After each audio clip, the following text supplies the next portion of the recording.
Hey guys, Rob from Georgia here with you, aka VHS82 apostrophe, and a quick introduction that will serve for each and every one of these 10 segments that will really make up my top 100 personal top 100 films of all time. It is a huge overhaul. It is a revamp. It is a relook at the entire thing. And eventually, at the end of this thing, I am going to do a Letterboxd version of this, which hopefully will make the first Letterboxd one I did years ago look pale in comparison. So really, this is my top 100 personal 100 films, things that have influenced me from the earliest of my days. I was born in 70. Man, the decade of the 80s was, VHS video stores, the drive-in circuit, all of that stuff. And of recent, becoming a collector, 22 shots of Moodz and horror, podcasts, body bags, just all my influences, right? So this top 100, it is who I am at the moment. Not much of it's going to change, I think. The top 10 will be pretty well locked, I think. But it is who I am. Remember my age, my influences as they are. By decade, 1 or 2 decades, will take up the brunt of this list. You'll see, man. So travel with me as I take this thing on. Take it on. Let's start this thing. All right, man, here we go. VHS82 apostrophe, Rob from Georgia with you on my last segment. Man, 9 down and 1 to go. Here we go. Top 10 of what I consider the greatest horror films I personally feel in my life. It is what it is, man. Number 10. Let's start off the right way with something from Italy. Michele Soavi, man. Stage fright. Dude, right as a kid, man, renting this thing on VHS, I had the original theatrical poster on my wall. Don't ask me where it is now, man. I'll just get depressed. Dude, I was memorized by this film, man. And over the course of my life, it only grew on me. Look, I picked up the Blue Underground, okay? That wasn't good enough for me, man. I picked up the UK, man. I thought the cover was a little bit better. But eventually, I found on Amazon, this was what it was all about back in the day, man. Oh, yeah. That's exactly what I would have rented back in the day. The original artwork, man. Like I said, David Brandon, Giovanni Radici, Lombardo Radici in this thing, man. Barbara Capusti, man. I always mess up her name. You've seen it. If you haven't seen it, man, you need to seriously get on the ball, man. 1987 effort, man, from Mr. Michele Soavi. Man, a group gets stuck in a stage house, man, and killer is able to get in there, man, and just runs freaking amok, man. I mean, it's one of the really great things about this movie, man. I love it. It's one of those movies where our cast of characters, they know right from the get-go, man, they are in peril and do the best they can to work together to try to get themselves out of this peril, man. You don't see that often in a horror movie, man. I'm telling you, man. Simon Boswell on the score, George Eastman on the writing, and even uncredited, I do believe he dons the owl head from time to time, if not all the time, maybe. George Eastman, man, this is a superb effort from Italy, from a director who was commissioned by Joe D'Amato, and I'm glad they did, man, because all he wanted to do was be an assistant director his whole life, man. And we see what he was capable of, right? Cemetery Man later on, 94. Anyways, Michele Soavi's 1987 effort, slasher from Italy, man. I think it's one of the greatest ever, man. I so love this movie, man. That's the UK screen right there. It is seriously the greatest, man. Seriously the greatest. So at number 10, Soavi's Stage Fright. And number 10, number 9, man. From Don Coscarelli, you know what it is. It can only be one thing, man. Phantasm. I was so lucky to catch this, man, on its remastered. Compliments of J.J. Abrams, which I'm happy for. I wish he would have done a stellar of a job on the new Star Wars movies, but what can you do? I was glad he put his weight behind this one, though. To see it on the big screen again, remastered, was beautiful. There was a time, man, when you could not even find this movie, man. But then Arrow came out with the Stellar Box, which I got, and then Well Go USA followed it up with their own US release box. I prefer the Arrow. That's the one I got. But this was the remastered one that you would see in Walmart when that came out. Phantasm. Dude, when I was a kid, man, I remember one night I was up about 1:32 in the morning watching it when I shouldn't have been on my console, 25-inch console TV, and my dad came out, snuck up behind me, and just when the tall man was about to go, boy, that's what my dad did, man. I about lost everything. It is, I consider, one of the greatest in terms of nightmare logic. This is great, man. This movie never, ever gets... In fact, nothing on my top 10 ever gets old, man. Phantasm. Number 9. Where does that leave us? Number 8. This may be a little blasphemous for some, considering I've already dealt with one a little earlier, but I do consider this, preference-wise, this is my go-to. I consider this the greatest zombie movie ever, and it is, of course, Zombie from Lucio Fulci from 1979, man. This is a movie that catapulted to Fulci to a run of films in a very narrow window that is unparalleled in cinematic history, man. Carpenter may have had a nice long filmography and a pretty decent sized window. This guy, man, this guy created legitimately some of the greatest horror movies in a very tight window. Again, surrounded by some of the greatest. Giannato De Rossi, man, his work on the zombie effects, and I do dig that the bridge cover is my favorite, man. That is one of the greatest ends to any movie, man. It's the way zombies ought to be, man. The voodoo involved, the island horror, man. This has everything I love. Some of the gore effects are some of the most insane. Of course, the eye, who can ever forget that? Zombie, man. Lucio Fulci, man. Deservedly in my top 10. Maybe the only crime is I didn't put it higher.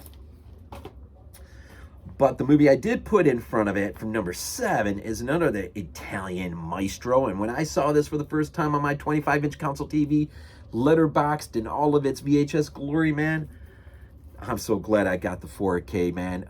Suspira from 1977, Dario Argento.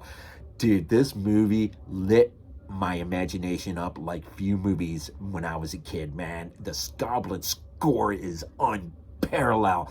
Dude, they killed it, man. That opening scene when you see the girl running through the rainstorm in the woods and they're just driving by, when the girl falls into the room full of barbed wire, it just, come on, man. The girl that ends up falling and, I mean, seriously, man. Suspira, one of the great achievements. It's funny to think that Snow White, man, and the idea of a fairy tale was an influence on Argento. And a young Udo Kier's in here too, man.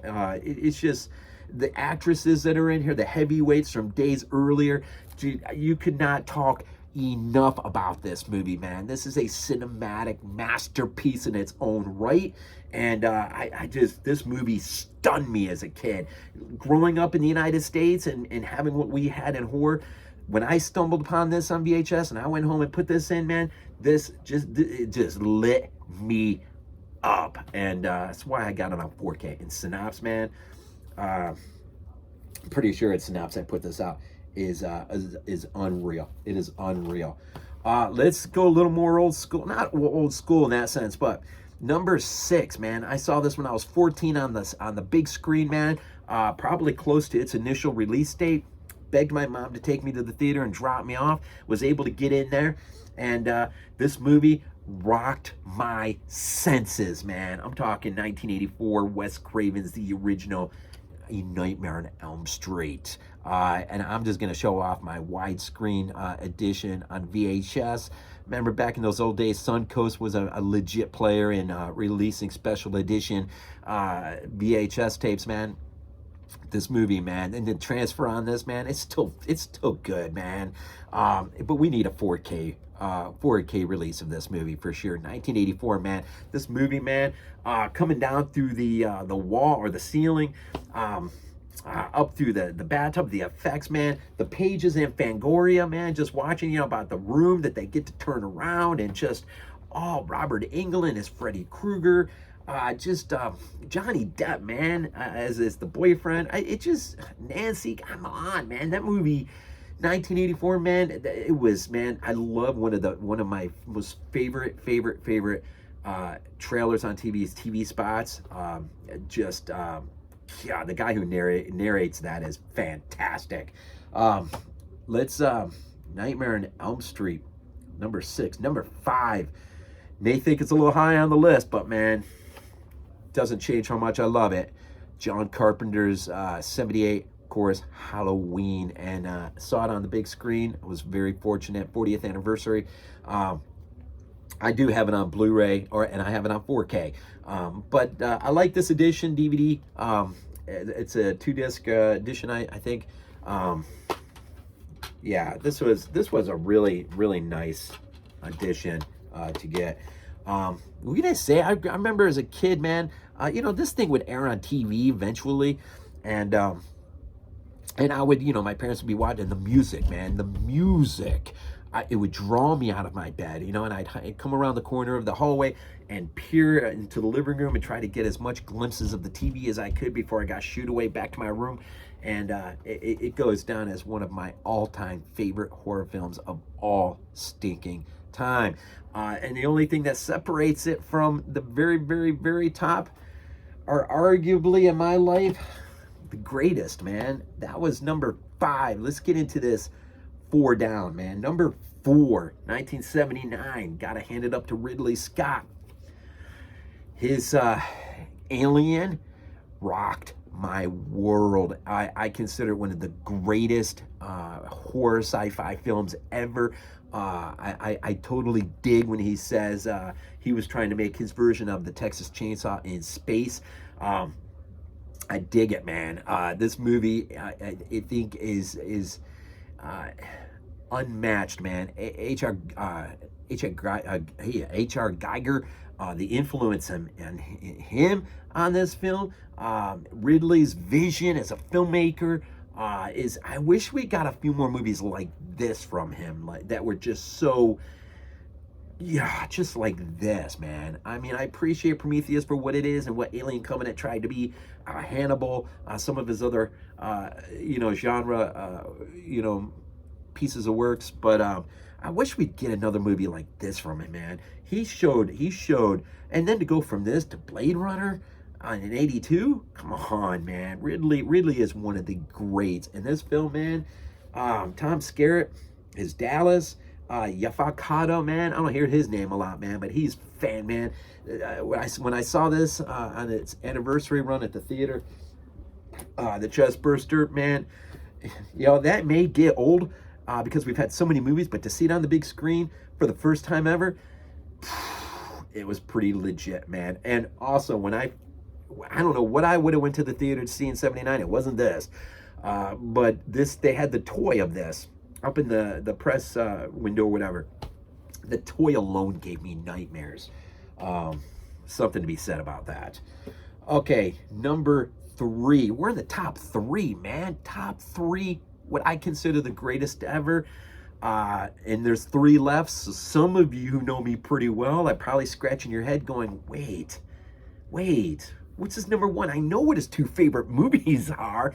Dude, I'm about to throw a twist at you here in a minute. Here we go, number 3. Saw this in the theater in 1975. I was only 5 years old. Left its indelible mark on me. And I've had a fear of the ocean ever since. And one would say, whose parents in their right mind would take a 5-year-old? Parents who have a 5-year-old who throw a tantrum every time he saw the TV spot and begged and cried out loud to go, and they finally caved in and they finally took me. It left its indelible mark. I think it's one of the greatest ever.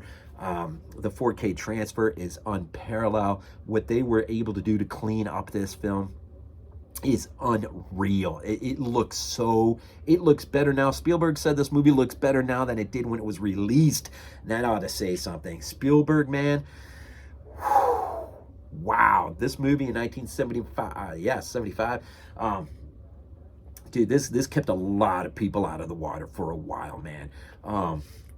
Just the whole story of the trio going out there after the shark, and the story of Quint and the great Indianapolis speech, Robert Shaw, Richard Dreyfuss. I mean,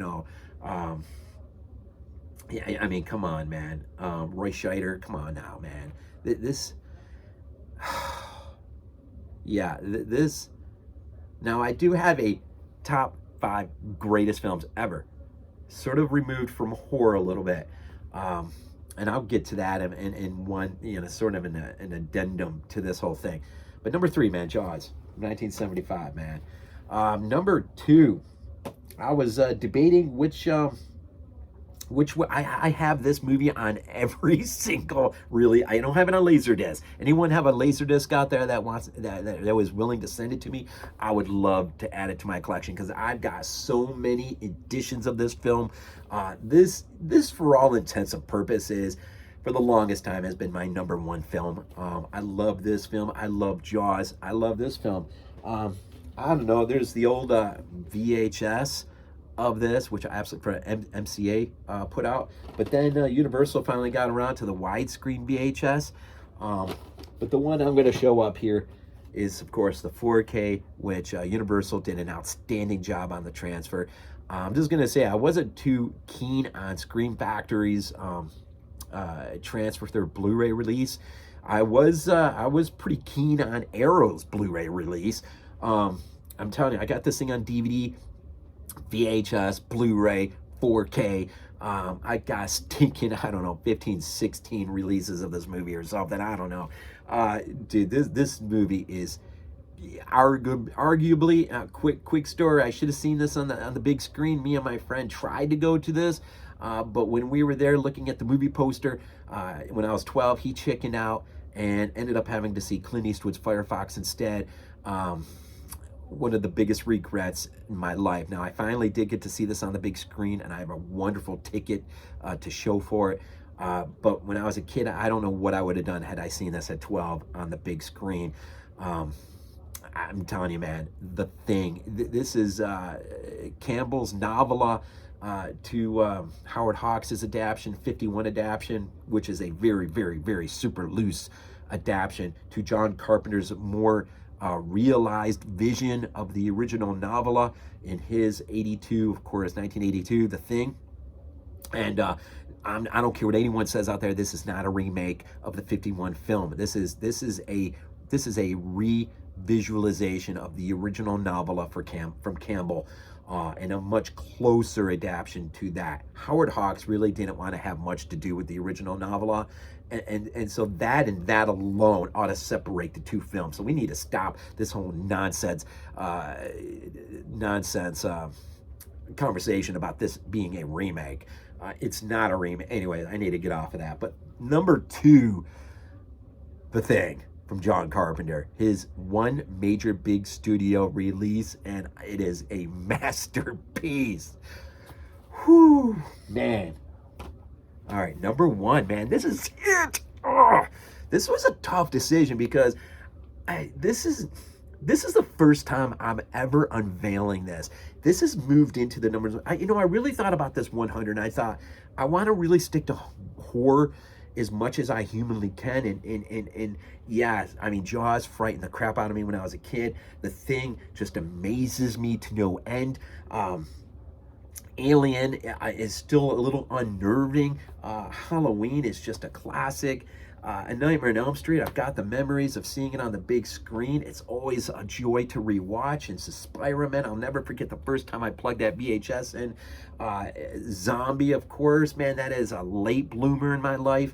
Phantasm, early childhood memories, Stage Fright. But number 1, there's only one movie that has crept into that spot. It's a movie that there are still scenes, moments that more than unnerve me. If I'm watching this in the middle of the night in a pitch black room on my big TV upstairs, generally there are moments that seriously creep me out. And if I allow it to, bother me. And I'm not talking about one scene in particular that will come to your mind when I show you. It is another scene which I will mention, but let's just get it. This guy, man, started his indelible mark on me back when I was a kid in the video stores, but of late he has become one of my most favorite directors of all time. And let's just stop with it, man. Arrow put out an absolutely insane release of this. We are talking City of the Living Dead, aka The Gates of Hell, as it was released over here in the United States. The radio spots, I never remember seeing a TV spot when I was a kid of this, because this was like under 17, no one allowed in.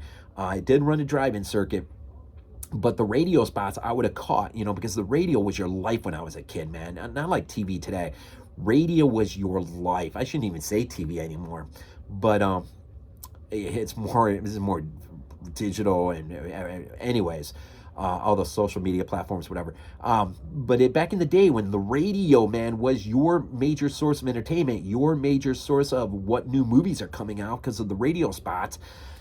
Dude, this radio spot ignited my imagination like no other. I had no TV spot. All I had was what I heard on the radio, and it's 10, 12 seconds, whatever it was. And I'm pretty sure radio spots are in here too. And that always brings me back, man. I can't remember. I'm pretty sure I would have rented this back in the VHS days. And this movie would have seriously scared the freaking crap out of me as a kid. Like I said, there's still moments today that I just treasure because it's still able to work on me in ways that some of my other most favorite beloved films, they work, but not like this, man. And I got a stellar print came with this, which I have on the wall up over there. The Gates of Hell trilogy, I consider maybe the greatest horror film trilogy, steeped in Lovecraft. The whole story, it's apocalyptic, a cosmic horror sense. Just the effects are insane, man. And of course you had the vomit scene. Michele Giovanni Lombardo Radici, of course. I love his character in here. It just, man, George, come on. Christopher George. Glad I didn't forget that, man. I just watched him in Mortuary the other night. This is the drill bit scene, man. They're just moments in this movie. Nightmare Logic is, look, I'm a sucker for island horror. I'm a sucker for ghost ship horror, but Nightmare Logic may just edge those other two out when done properly. And this is done in what Lovecraft would say, imagery or visuals, images over the mechanics or structure of plot. You either dig it or you don't. You either love it or you don't. And if you've never seen it, it may take you multiple watches to really sort of get your mind wrapped around, but that's the way film ought to be anyways. So at number 1, for the first time ever, unveiled here in my top 100, I give you Lucio Fulci, 1980, City of the Living Dead. Arrow, beautiful release. I won't go opening up everything, but a great book. Just a great. Arrow always does a great job when they put out special things on this. But Lucio Fulci, and I didn't show you this either. Great edition of Rue Morgue for Zombie. I meant to show that when I hit Zombie. I did not. So please forgive me on that. But that's it, man. That's my top 10, man. That is my top 10. And so real quick, let's fly through this. Fulci's City of the Living Dead, Carpenter's Thing, Spielberg's Jaws. At number 4, Ridley's Alien. At number 5, Carpenter's Halloween. At number 6, A Nightmare on Elm Street. At number 7, Spyro. At number 8, Zombie. At number 9, Phantasm. At number 10, oh man, I so love this movie, Stage Fright. And that is the best cover. Although, if you're ever in the looking for the UK, this particular is pretty good. I love the artwork. It's not the original VHS artwork, but that's it, man. So that is my top 100 is at an end.